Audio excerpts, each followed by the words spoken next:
So, a very short and compact recording is going to be about Reddit. We're going to go through some Reddit things, and I'm already seeing something quite interesting, already just catched something interesting. But yeah, anyway, I saw Death today by the Stoicism subreddit.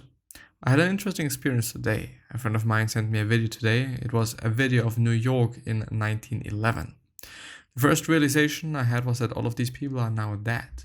You see them walking down the streets, some going to work, others going back home from work. They're just living their normal lives. Just like you and me. We are all in the exact same boat with one universal fate for all of us. That got me thinking of how many great people have died since we have known time. Warriors, scholars, poets, artists, scientists, mathematicians, athletes, etc. Use death as motivation. You have a limited resource which is time. Appreciate it. Don't waste too much time dwelling in the past or thinking about what others think of you. Do what you feels right to do. Learn that which you want to learn. Can go on adventures when an opportunity presents itself. Be courageous in, let's see,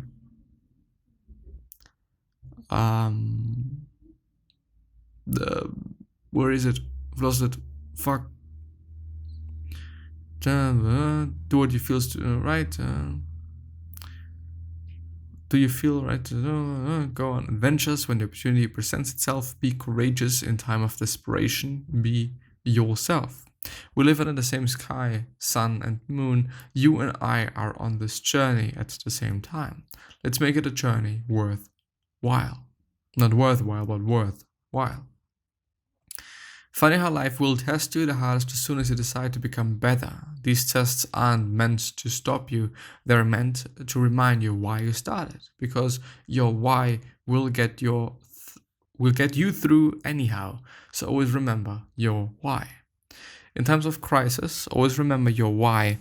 It will remind you that what life is throwing at you is exactly that. What life is throwing at you, as opposed to something that was your fault. This particularly applies to toxic people trying to bring you down while you try to make life changes. In times of crisis, remembering your why will also make sure whatever you're doing or going through seem a lot less fatal. Which is perspective and also reality check, as this person points out. But I do want to quickly talk about the first one that I went through. It's exactly right. Even though I'm using my time in a very inefficient way, I would say. I tend to, well, not waste, but I tend to use quite a lot of time for certain things. For example, podcasting and all of these things that I want to do. But definitely, I'm dwelling a lot about the past, and I have been doing this in very, very, very present pasts, and it is a waste of time. This clearly is a waste of time, as well as thinking about what others think of you and all of those things. Like no, don't do that. There's no benefit in doing so. There's no benefiting in letting other people bring you down, and also just in the end letting yourself bring you down. It's why?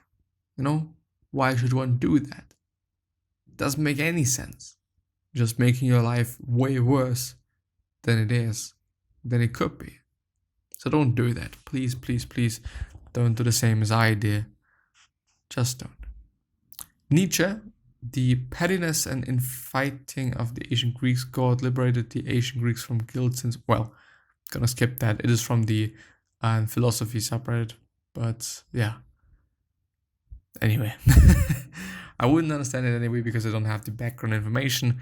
But yeah, how can I assert myself when I realize someone is manipulating me through mirroring?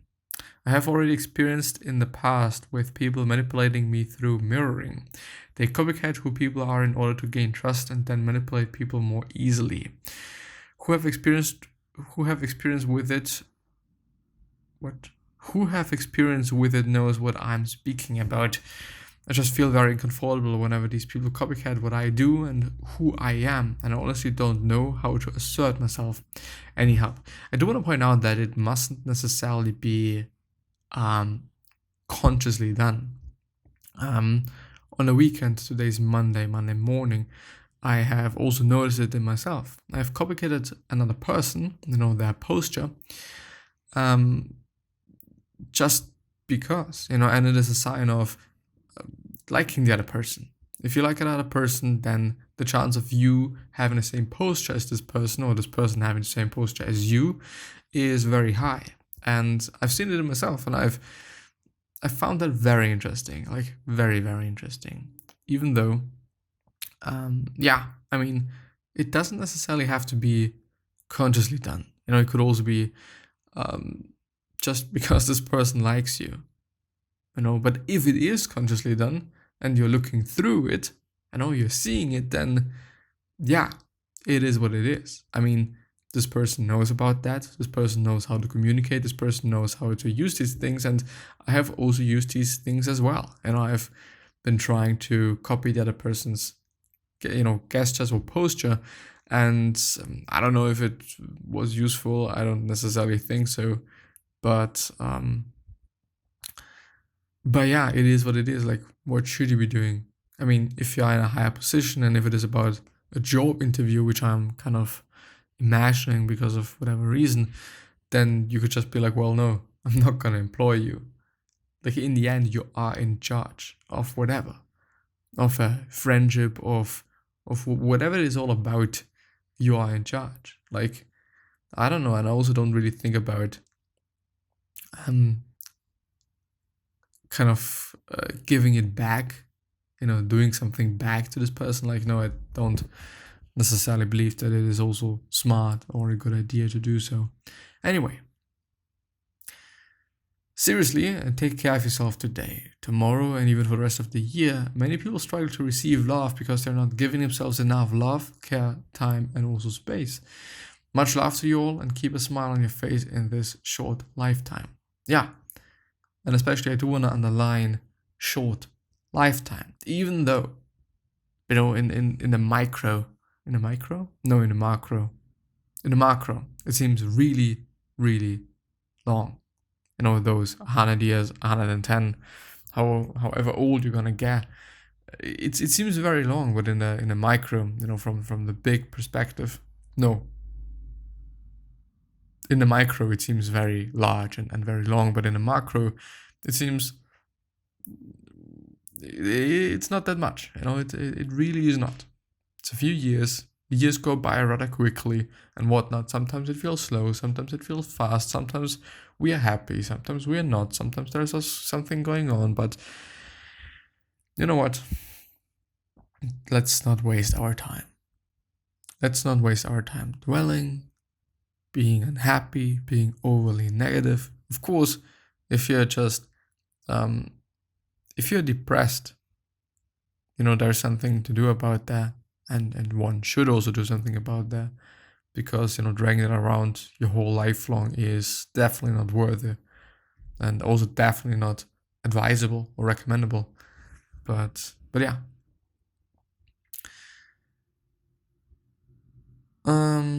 My grandma bats COVID, but the damage to her lungs are irreversible. I have to say goodbye to her properly within this week, and I'm going to be strong for my mom and family and tell her how much I love her without breaking down. My grandmother went into the shops. It's to treat a broken tailbone a month ago. Around Christmas, we got a call that she has COVID and has been put on a ventilator. My grandma lives in Asia, while my family and I live in the US, so we booked a flight and came as soon as we could. We couldn't visit her because of COVID, but the hospital told us they'll call us if something bad happens. This morning, we got a phone call saying that she had COVID, but the damage on her lungs and kidneys is too much that she will need to be on breathing tube and probably doesn't have too long. It broke my mom and I because it was just such bad luck. I've been saving money for the next time I visited to my grandma and grandma new hearing aid. remodel parts of her home and just send her money so she can live better, but it all feels like a waste now. I haven't slept well since Christmas. I'm exhausted and behind on work, which is understandable. Instead of spiraling into depression this time, I want to be strong and be there for my mom. Well, we will get to see my grandma soon once she regains consciousness, and when we see her, I'm not going to break down. I want to show her how much better I am doing now, and I'm getting help with depression. I want to show her that her family loves her and wants to tell her how proud I am that she's my grandma. I'm rambling, but basically, I want her to go painlessly instead of spiraling into a depressive episode. I'm going to be there for my family. 2020, 2021 can literally fuck off, but I'm not gonna let life punch me in the balls anymore. That's a good statement. And I don't know, like, I don't want to overly focus on 2021 being so incredibly amazing and whatnot. And I mean, 2020 has been quite shit. Quite. There's also been some positive things and, some realizations for all of us. For me in particular, it's been quite a tough year, personally. But yeah, I don't just also want to put myself on a lot of pressure in terms of 2021 and making it as good as I am really trying to make it as good as I possibly can, but I don't want to overdo it. I don't want to unnecessarily have such a weight on my shoulders. Doesn't also feel right and feel good nor smart. And so yeah, 2021 is going to be different. I hope. At least the second half of it. The first half is probably going to be, quite the same, which was also something really interesting for me. Like people being like, wow, it's 2021, everything's going to be so amazing. But it is a transition, things are transitioning from 2020 to 2021, and it's not going to be like, wow, now it's 2021 and everything all of a sudden is amazing and good and whatnot. No, it's like 2020, just a bit longer. As pessimistic as it might sound, but it is just the case, one can't do anything about that. Beware of destination addiction, the idea that happiness is in the next place, the next job, or even with the next partner. Until you give up the idea that happiness is somewhere else, it will never be where you are. Yes, that's 100% the case. We should be happy with ourselves in a place where we are. And if we are able to do so, then we are always going to be happy. No matter where we are, no matter with whom we are at this place, and so on and so on and so on. Like, in the end, it's not going to be the new car. It's not going to be the new job. It's not going to be the new love. It's not going to be the new whatever.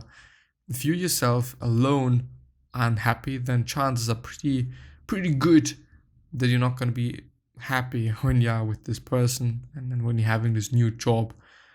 And yeah, whatever might change, it's probably not going to make you as happy as you think it will. 3 philosophers you have probably never heard of in the field of big consciousness. Nope, I'm not going to go through that. I think the next one's going to be the last one. Funny how life will test you the hardest when you decide to self-improve. I have heard something like that before today, so I'm going to skip that as well. Today I learned in 1986, Optimus Prime was actually killed off in a Transformers movie in order to make way for new and more expensive toys. He was eventually resurrected due to Hasbro underestimating the backlash of his death. Fuck. I mean, series are powerful. If you are creating a series and if you're able to do so, or a movie or whatnot, you can change the culture. It is insane how big of an impact we can make. It is amazing, actually.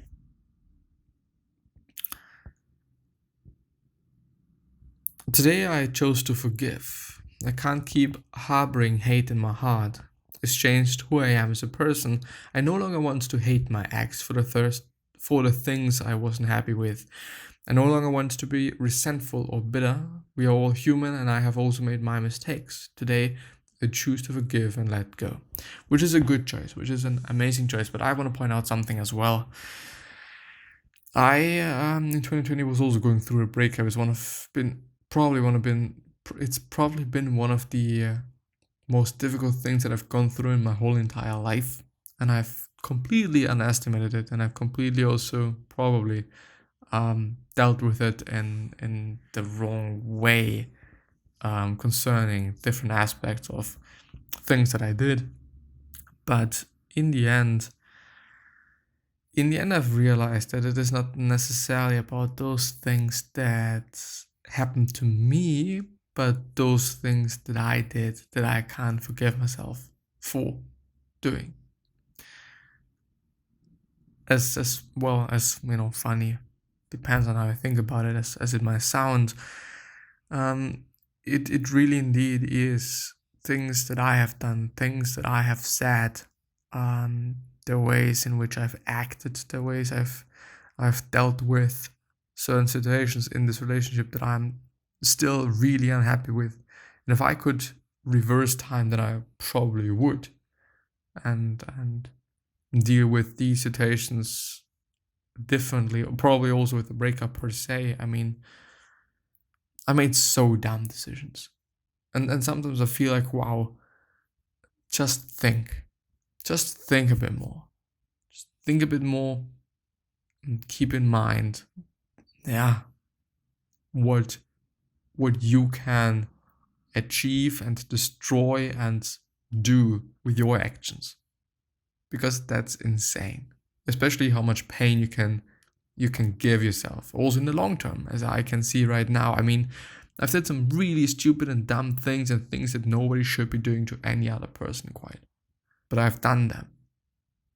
And I have to forgive myself.